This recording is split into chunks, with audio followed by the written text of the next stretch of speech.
They mocked me for years, until I spoke these words at graduation. Mocked, silenced, and misunderstood, Daniel had spent his life hiding in the shadows. But one connection changed everything. The mockery that shaped me. Have you ever felt like your voice betrayed you? When I was 9, I started stuttering. It came out of nowhere. One day, I was reciting lines in a school play. The next, I couldn't get through a sentence without tripping over the words.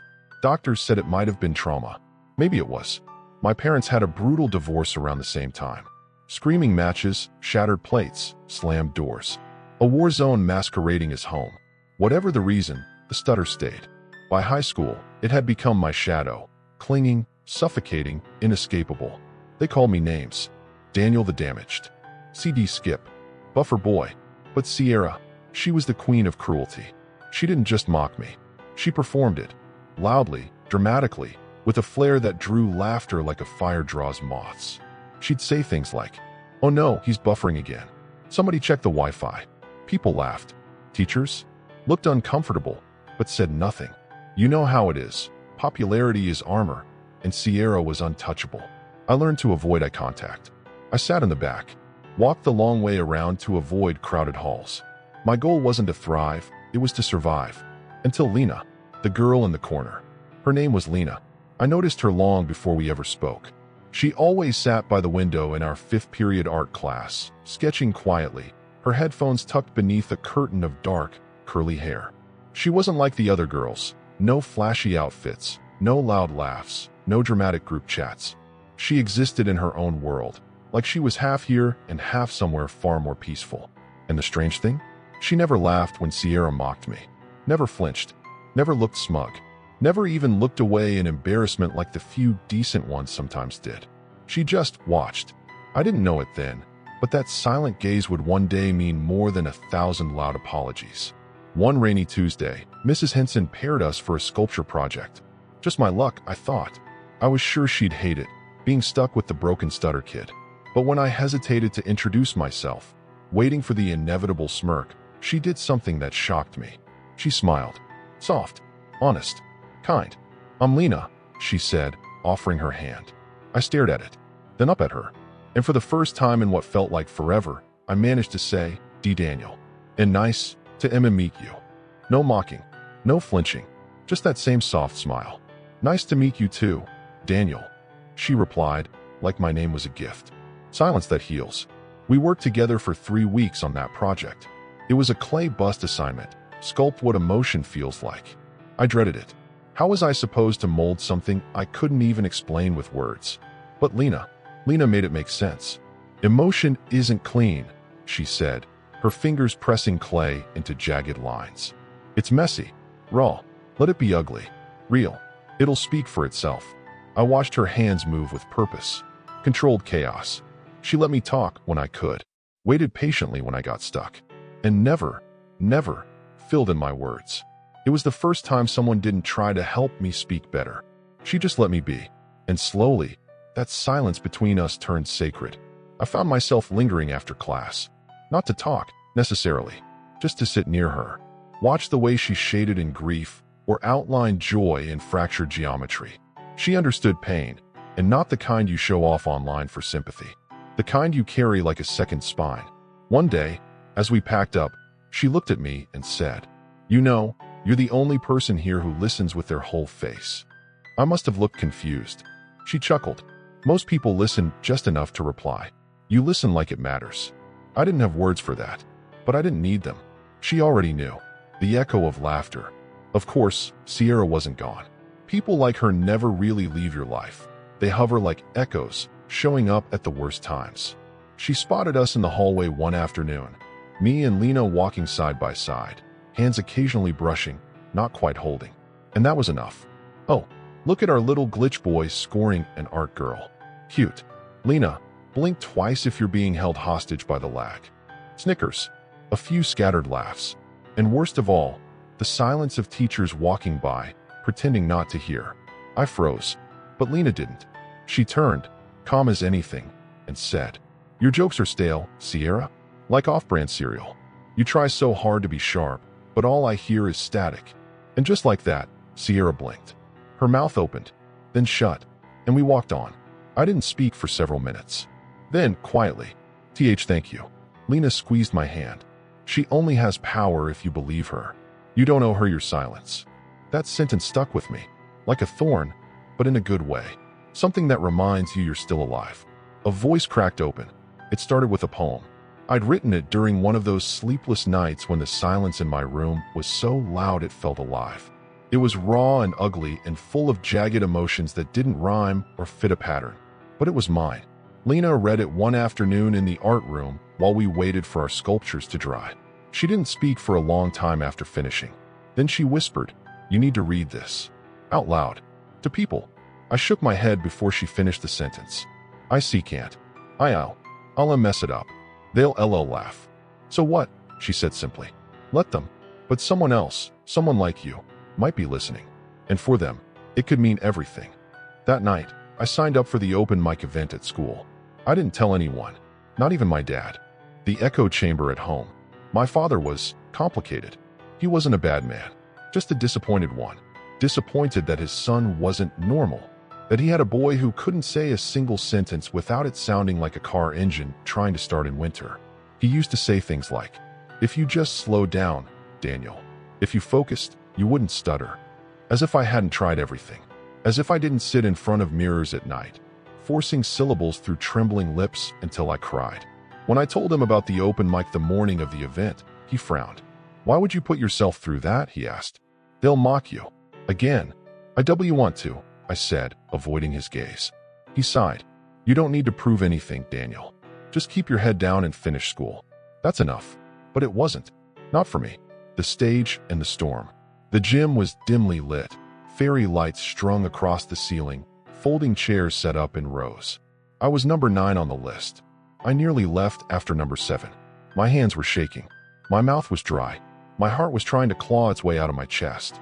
Lena slipped her fingers into mine. "You don't have to be perfect. Just be you."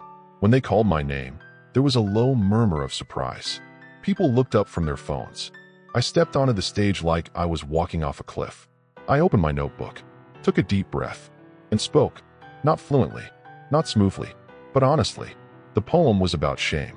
About being trapped inside a body that won't cooperate. About finding one person who sees you anyway. About speaking even when your voice trembles. I stumbled. I stopped. I restarted 3 lines. And when I finished, silence. Then applause. Not pity applause. Real. I looked at Lena. She was crying. Breaking point. That night, when I got home, my father was waiting in the kitchen. "I heard," he said. His arms were crossed. I nodded, unsure what reaction I was walking into. "You embarrassed yourself in front of the whole school for a damn poem?" My heart dropped. I wanted to. Wanted to what? Humiliate us both. His voice was hard. Cold. "This isn't bravery, Daniel. It's weakness. Parading your flaws like some badge of honor." And that's when I snapped. Something in me broke. "UTH think I don't know ISD stutter? UTH think I like being laughed at?" He blinked. I'd never raised my voice before. "I don't need UT to be proud. I just need YUT to stop making me hate my own voice." I stormed out before he could reply. It rained that night. A torrential, angry rain. I sat on the swings at the park near school, soaking, shivering, spiraling. And then, footsteps. Lena. No umbrella. No jacket. Just a hoodie and eyes full of fire. I heard what happened.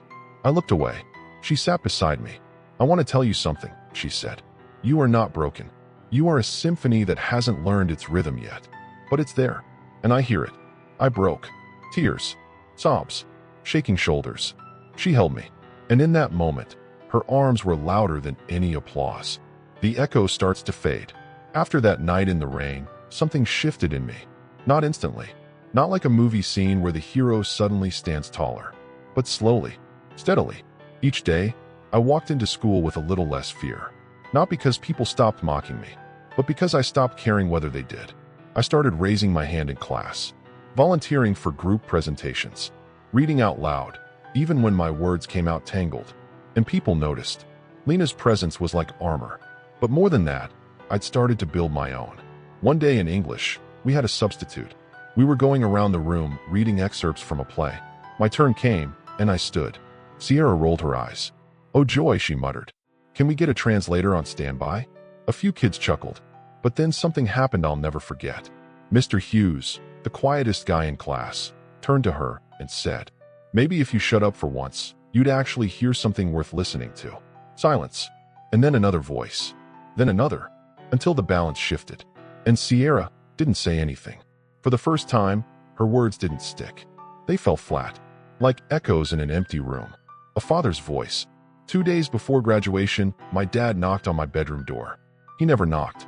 I looked up from my desk, startled. He entered with something in his hand, an old photo album.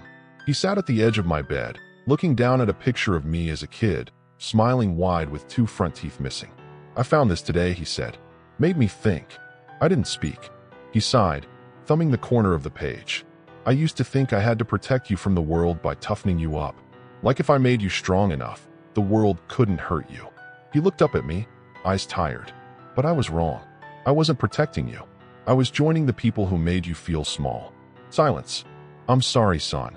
It wasn't dramatic. No tears. No hugs. But it was real. And for me, that was enough. Graduation. The gym was packed. Caps and gowns. Flashing cameras. The buzz of summer just around the corner. I didn't expect to speak.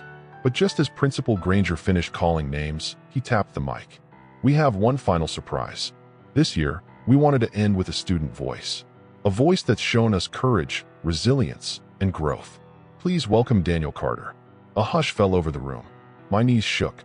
But I stood, walked to the podium, and looked out at the sea of faces. My father in the back, hands clasped tight. Lena near the front, eyes locked on mine. Even Sierra, arms folded, unreadable. I cleared my throat. "I want to tell you a story," I began. There were pauses. There were stutters. But there was also silence. Not mocking silence. Respectful. Present. ISS spent most of my TT time in H high school, trying not T to be seen. Not to be H heard. Because BB being H heard meant BB being hurt. I looked at Lena. But TH then someone L listened. Really L listened. And when S someone listens, it C changes you. Makes Y you feel like your W worth hearing. I smiled. We all H have scars. Some you C can see. Some Y you C can't. But if YULL look closer, if YU really SS stop and LL listen, you'll find a person. AS Symphony. A V voice. I held the moment. "My name is D. Daniel." I stutter. But I'm in not be broken. Applause. Loud. Long reel. The final goodbye. After the ceremony, Sierra found me. I braced for sarcasm. But she surprised me. "I deserved everything you said," she admitted. "I spent years tearing people down because I was too scared to look at myself." A pause. "I don't expect forgiveness. I just hope you keep speaking. Because what you said up there, that was power." She walked away, and I let her go, not out of spite, but because I didn't need her apology to move forward. Lena found me next. No words, just a hug. The kind that doesn't end with a release. The kind that settles into your soul. The unbreakable voice. They used to laugh, mock, doubt. But love, real love, doesn't silence the world. It makes its noise irrelevant. To anyone who's ever been laughed at for something they couldn't control. To anyone who's ever been told their voice wasn't worth hearing. Know this. You are not your scars. You are the music that plays anyway. And when someone truly listens, really listens, your voice becomes unbreakable. Like mine did.